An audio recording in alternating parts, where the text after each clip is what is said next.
Ito aking mga niluto. Ito halayang ube, special puto, kasaba cake, pork tapa, pork humba, dinuguan, chicken adobo, dalawang klaseng suman. Suman na may bukayo, suman na may latik. So, yan ang aking mga niluto for today. Ayan. Dito sa bahay ni Rosie. Ayan. Dahil ko niluto, no? Parang may handaan.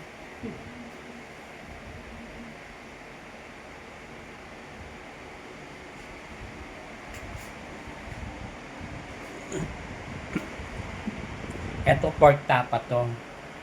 Para anytime na gusto na mag-tapsilog, meron silang ipiprito. Eto yung aking kasaba cake. Special puto. Ang halayang ubi ko masarap yan.